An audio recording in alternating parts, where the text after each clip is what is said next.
I think in our last session, I touched on Mark Eden. I said that I'd met him I was staying in a hotel. He was eating in the hotel. We saw each other and had a drink or two at the bar, and then we'd have dinner together afterwards. And he was a very interesting character, very highly intelligent, and he suited me beautifully. But then he laughed. Yes. He laughed deprecatingly. And I was from Europe. I knew something about European politics. Not a lot, mind you. UK tends to be a bit isolated too. But Mark Eden was quite interested in American and European politics. And we did talk, that sort of thing. And it was different. America is so insular. And I've had experience of the absolute insularity of Americans in the Appalachian Mountains, and then the likes of Mark Eden and the Californian standard of living that's available there. So, yes, Beverly Hills was wonderful. I stayed in a Ramada, because it was reasonably priced. I have always been sort of conscious of price, whereas my fellow directors, particularly Sam Little in J&J, was just the opposite. Sam always travelled first class by airplane. I would sometimes travel business class, but more often, if it was just a routine travel, I would go steerage. Yes. Steerage. But thinking about, is it really necessary? Yeah. And Sam would stay in the best hotels, and I would look for a middle-rate hotel. So that was middle-rate hotel, I think. That was the Ramada in Beverly Hills. So I remember then over dinner one evening, Mark Eden said to me, I have some photographs I'd like to show you here. And he pulled out these photographs, which he then told me were of him and his father was Howard Hughes, and the photographs were of him standing with, he was, 12-year-old, standing with his father, 6 feet, against one of these airplanes that Howard Hughes was very much involved in. He built the Spruce Goose. Yes. So he talked about his father, talked about the genius that his father was, and that's probably true. The number of things that he had come up with, and the number of things that he had left to Mark Eden. Mark explained to me that, and I think that has already been covered, he was, his mother was a film starlet, had come from Cork. Yes. And his father was Howard Hughes, who picked up women at a fantastic rate. In his heyday. I think we did touch on the fact that in his later times he became virtually a hermit, and we did touch on that. I think I maybe also touched before that Mark Eden had a personal assistant, Sarah Pess, and Sarah would have been in her mid-40s or thereabouts, a trim little person and a fussy little person, but doted on Howard. Oh, there was no question. The way that your dog dotes on you would be similar to how she treated Mark. So, yes, he had a technology, which I think we touched on the last day, in which he set up this piece of mechanism overlooking a city, switched it on, and it removed the smog and what corruption isn't the right word. Pollution. Pollution's what I'm looking for. The smog and pollution. And looking down on top of Los Angeles from the Hollywood Hills, yes, you can see the smog lying in a blanket there. She assured me that she had actually witnessed using the technology and how in a matter of minutes she would see the difference, but in a matter of an hour or two, it had cleared the valley of smog. And obviously there was a tremendous market for this in the future. We have now got a company who would provide security for him and his entourage in view of the highly delicate and precious technology that he had at his fingertips. He had, and this is true, he had persuaded a well-known security company in, not Los Angeles, San Francisco. He had talked to one of their directors, had persuaded him that all of this was true, all of this technology stuff is true, and that there would be a blossoming of this when he put it to market. Right. But he needed security.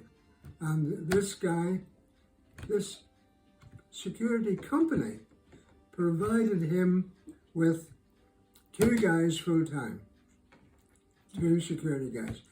I flew in, I think Ken Brown was with me on that occasion. I was familiar with Las Vegas. We flew in a lot of times. You know a bit about that personally. And so I met the security guys, and they were very professional.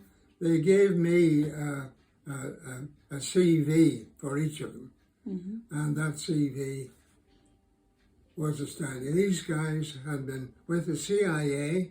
They had each been protection guys for, well, in one case for the president, but the other guy for quite a deal of his time had been for U.S. ambassadors in South America. So he provided security for South American American ambassadors in Brazil and Argentina, and where was the other one? It wasn't Chile, it was Bolivia. These guys, very professional. They drove around in a big car with blacked out windows. And on the occasion that I flew in, this particular occasion, I had told Mark that I was coming. He had my flight met by the 2 guys, or by one of them, I think it was just the one of them. And he flashed a card to the security people, picked Ken and I up, and directed us through without even a check of our passports. It happens. Now, that was power. That was a demonstration of power. Yes. My goodness. So, back to, I think it was the Sands Hotel, I can't remember which hotel, and that we always used. And so Ken and I did whatever business we were doing with Mark Eden. At that time, Mark came up with the fact that his father had left him with claims on silver prospects, claims on prospects, not proven by any means, on a number, I think it was 8,000 acres of claims in Nevada. And of course, this is Las Vegas, Nevada. Tonopah was one of the towns that these claims are referred to. Anyway, what Mark Eaton suggested to me was, look, I've got these claims. They're held by a company that was originally owned by Howard Hughes, and I should remember the name of it, and I think long enough I can. Anyway, yes, of course, I checked them out, and yes, it was a company originally set up and owned by Howard Hughes. Howard Hughes, for a period of time, had a great interest in silver mining in Nevada and had bought up leases wherever he could, did some mining, and then there's a story about that. One of those mines was quite productive, but silver ore coming out, tailings, the stuff that you didn't use, they built up into a mountain outside the mine. But the mine was quite productive, and Hughes would visit it from time to time, and he had a manager there who managed it for him. The manager, it would seem, I'm told, and I've never heard it other than confirmed, that along with silver, when silver is mined, there is a percentage, maybe 2% of gold in it. Right. And the two can be separated quite easily. So the story was that the mine manager had been separating off the gold for himself, and Howard Hughes became aware of it by some manner of means. So he had the manager sacked, he had him debarred from everything that he could debar him from, and he shut down the mine and said, no more. If you can fiddle me like this, you're not going to do it anymore. I'm closing it down. That was the end of the silver mines. And that was that was why Mark Eaton had all of these claims, and he had them. Because then what he said, his deal to me was, look, they're with this company. The company's holding them, and he had confirmed it. I then later also confirmed it with the company. Right. But there is land taxes to be paid on them. The land taxes haven't been paid for a number of years, and there's about, I think it was $400,000. Roy, you raised the $400,000, and you and I are 50-50 partners. So I did, with Ken Brownlees and with some of the other guys, and if I came to anybody down in the Armagh, South Armagh area, and told them what I was doing in America, they were fascinated. I'm sure. They were fascinated, and simply to be in on the stories, they would pony up the money. Which is why I keep getting calls from some of them now. Come on, tell us what you're doing. Okay. So, even though they didn't get their money back from the silver mines. They didn't get their money back. No, they didn't get their money back. But nobody worried about that. Okay, they were in for the ride. They were in for the ride, and so anyway, then, yes. The end of that story, of course, well, we were such good friends at that time that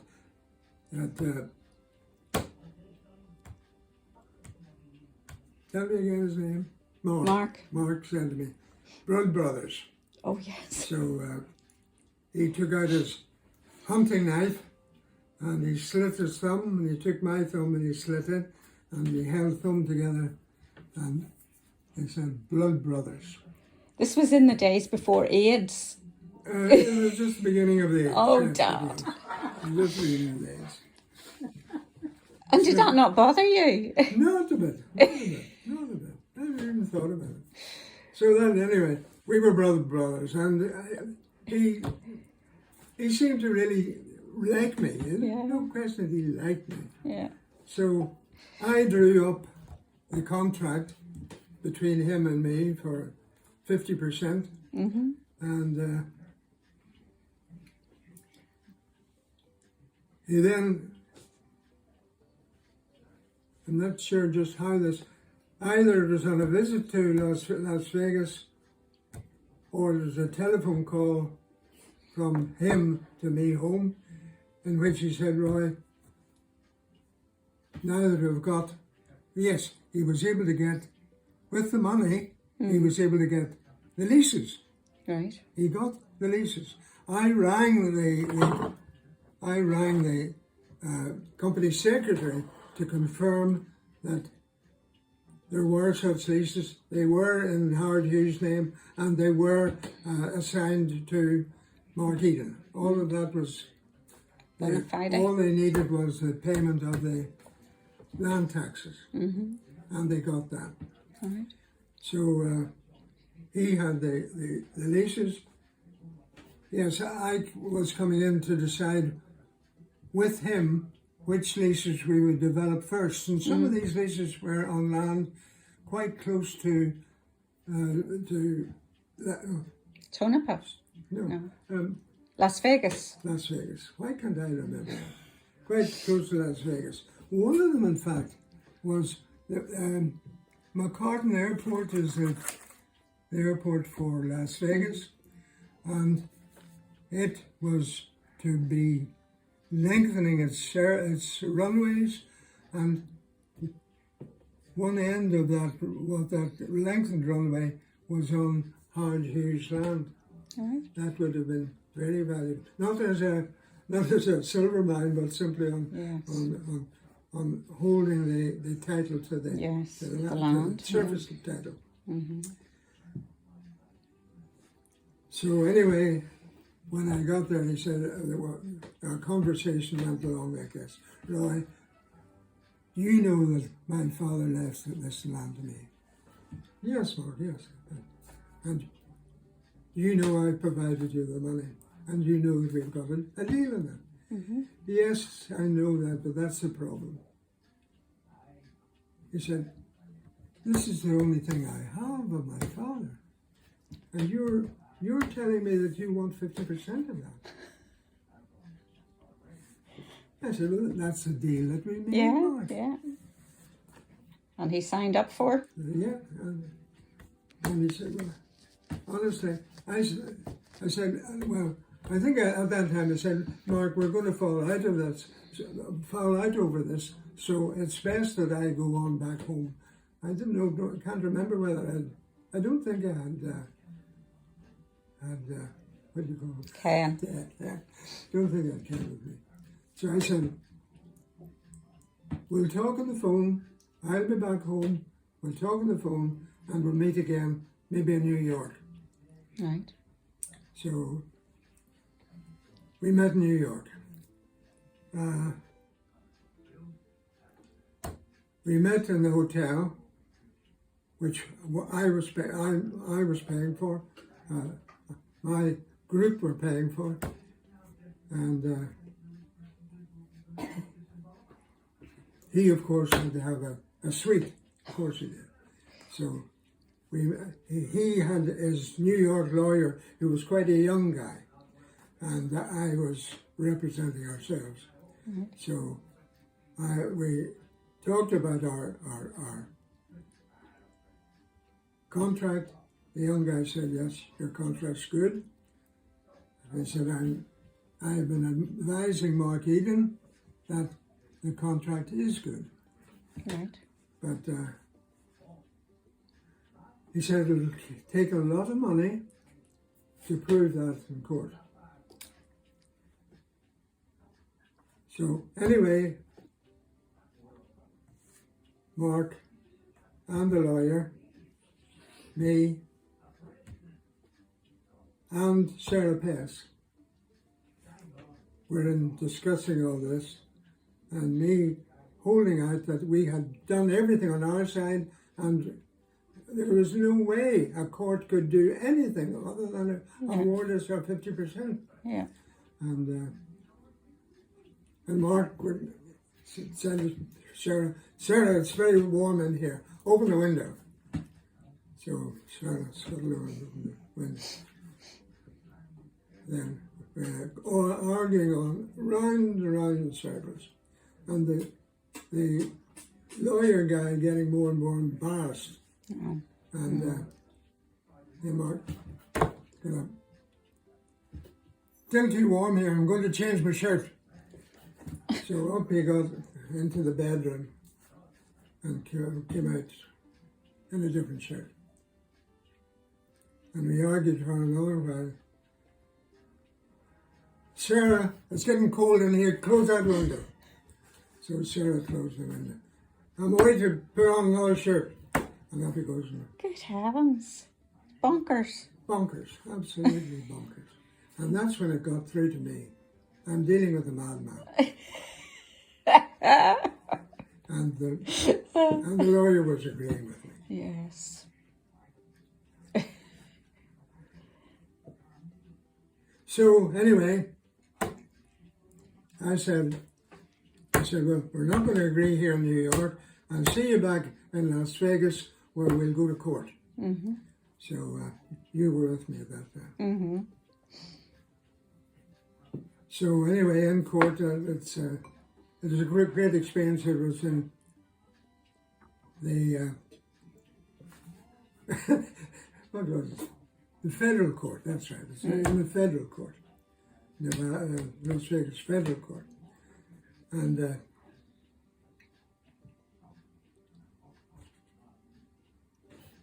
the judge came. We met in an anteroom. Mm-hmm. The judge had said he wanted to meet us separately and together Mm-hmm. prior to the court case. And separately with me, he said, Mr. Collins, I looked at your contract. He said, we Americans would not have drawn it up like that, but you Europeans have, and I don't see anything wrong with it.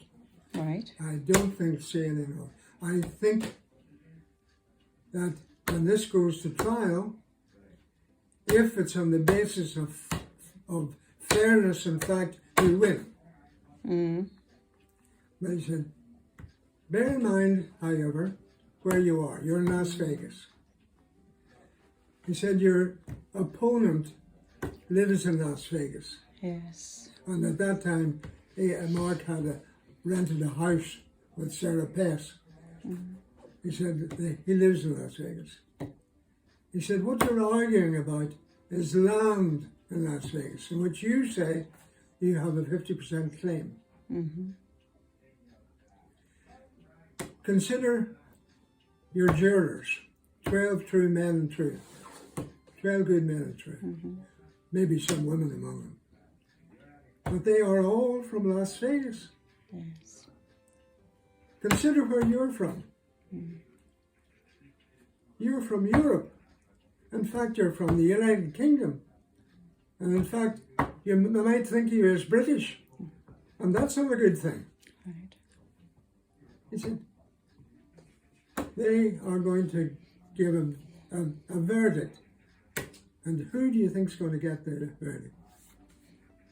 Mm. He says, I can't tell you, but I leave it to you. Right. He said, what I could do is I'll be meeting with your adversary separately. I can tell him the strength of your case, which I'm happy to do. And I can say to him that you would be willing to give up your claim for the costs that you have involved up to now.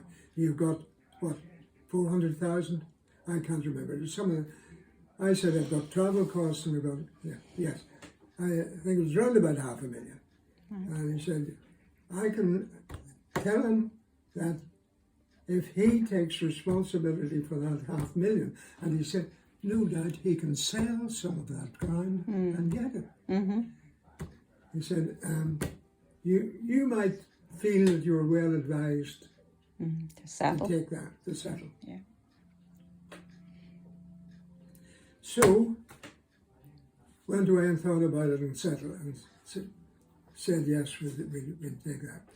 He drew up the thing with Mark. Mark Eden. Mark signed the dotted line, yes. He would pay it. But he had no money. Yes. But he could sell some of his land. So I was talking to him maybe every month. But I was back home talking to him every month. And he was affable all the time, and yes, it's great that we're still friends, and that's so important to me that we are friends. And he said,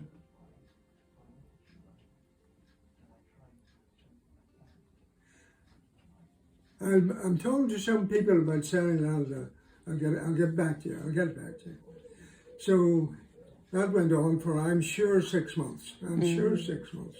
It didn't go on for too long. It didn't go on for a year or two. It went on for that length of time, and I got a call in the office in Greg Street, and it was from America, and it was a man who introduced himself as Jackson, and he said, my name's Jackson. I've been looking at your case in the federal court. He said, I've been through every paper in connection with it. I think you were hard done by. But he said, I have some sympathy for you. Because he said, I'm going through the same thing with Mark Eden. I have a deal with him on a certain piece of land, and he won't give it up. Right. And I'm taking him to court. He said, I know the amount of money that you settled for. And I know that you haven't got it.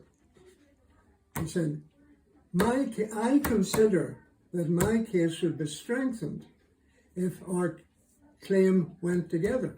Oh. So he said, what I'll do is you'll send you a document in which we agree that I take on all of your rights under this thing for $500,000. I'll give you $500,000. Right. And he did. And he did. And he did. And he did. And the $500,000, we got a wee bit out of it, but it went back to the guys who provided it. Well, that's some story. Yes, and by the way, this guy, Jackson, he owned a nightclub in Las Vegas. Right. And I wasn't terribly happy about that because nightclubs were usually a bit flaky, gangstery type of places. So. Yes. But no, he was true He to was his word. legit. True to his word. Very good. And did he ever get... You don't know what happened to know him what happened. and his case against don't know. Mark Eden? What we do know is that 3, 4, 5 years after that, Sarah Pest rang me to tell me that Mark Eden had died. Yes, okay. And she was setting up a museum in honour of Mark Eden. Oh dear. Ken Bradley was with me on that occasion. We had come into Las Vegas. We were staying in the same hotel. Mark had his 2 bodyguards with him, and he suddenly, over dinner, he suddenly said he wasn't well, he was terribly ill, he needed to see the doctor. No, a doctor wasn't any good to him in Las Vegas. He had a particular doctor in New York, and he needed to get to New York quick, immediately. So Sarah Pest said about getting the necessary tickets. He said, I want you to come with me, Roy, and Ken. So, no, Sarah couldn't get, she could get tickets for him and her, Okay. but not for the four of us. Mm. So, but she got us on the first flight the next morning. Okay. So arrangements were made that Mark, by the two bodyguard guys, they arranged that Mark would be met in LAX, not New York. whatever it was, New York airport. Would be met there by two more of the team. Okay. And then those two guys then took Ken and I to the airport the next morning to catch our flight. Okay. Yep. And we were in the black car with the black lights, windows and so on. And into there, and tickets and so on, just tickets in, but no security at all. They flashed badges and so on, and we were just issued through. Wonderful, just issued through. You must have thought that was bonkers, though, at the time. You must have thought it was a bit bonkers. Well, it was America. It was America. So yes, then we get to we fly into New York. Two guys come up to meet us. They were ready for us. Took us to the black windowed limousine. Drove to what? I wish I could remember the name of that hotel. It doesn't greatly matter. It was a hotel that I had always stayed in right from my coal mining days, and it was owned at that time by Aer Lingus, so there was a good Irish connection. Anyway, it was a nice hotel, and all of 4 stars, and nudging 5 stars, but quiet, no glitz about it, just opulence. So we drive 42nd Street, and if I remember right, no, it was 42nd Street is, no, 53rd Street it was. 42nd Street were all the restaurants and Theatres. nightclubs and all that, Yeah. 42nd Street. That's the entertainment area. Yes. So 43rd Street, 53rd Street, 53rd Street. So the car comes up and the hotel fronts right onto the sidewalk. Right. Sidewalk. Yeah. Sidewalk. Yeah. Right onto the sidewalk. One guy, no, the two guys in the front, Ken and I are in the back. And as we come up, we're getting near the hotel. Of course, I know this place. Yeah. And suddenly, two guys get very animated. Look. And there, Mark Eden, standing on the sidewalk, waving his arms and so glad to see Roy and Ken. So glad to see Roy and Ken. And in a Hawaiian shirt. Keeping a low profile. So they drive up, they slam on the brakes and the thing, they open their 2 doors, they rush out, each grabs him by an arm and thrust him in through the door. We are here for your security, and you're standing where you can be shot. So the next morning, I went down for breakfast, and there was Mark sitting at the window, and they grabbed him there and said, "You can be shot through that window, come on." And they took him to another table.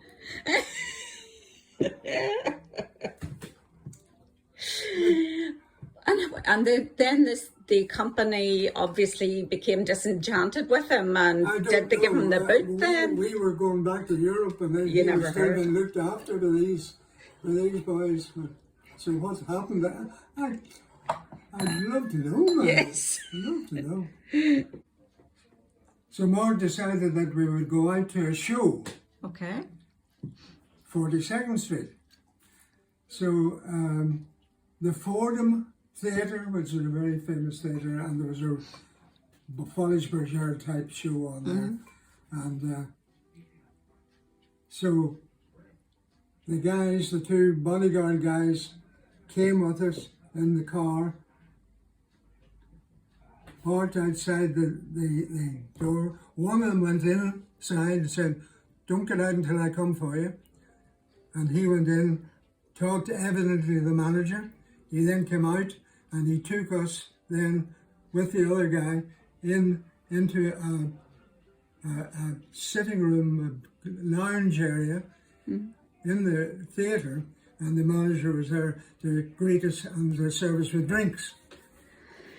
Good heavens. And then our seats had been booked. I thought So- Leslie thought he was quiet.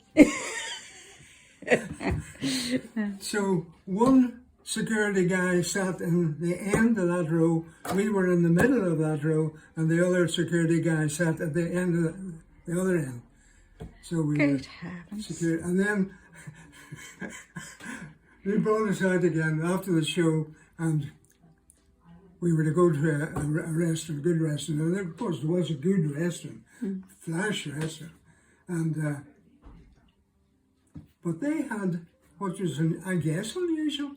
They had a no smoking policy in the restaurant. So sitting at the table with the two guys, not sitting with us, but at a table next to us, and Mark pulls out his cigar and lights up, and manager comes on. "I'm sorry, sir. No smoking." And Mark said, "I always smoke." "I'm sorry, sir. Are you telling me that I've got to stop smoking?" "Well, if you're going to be served, sir." Yes. "Oh, I've been refused service." "Right, boys." So up he takes the two boys with him, and out they go, and they are left trying to find out where their limousine is parked. Yes. And they're in disarray completely. Amazing. So eventually they got us into the car and back to the hotel. Right. Didn't get any, we got some to eat in the hotel. Yeah.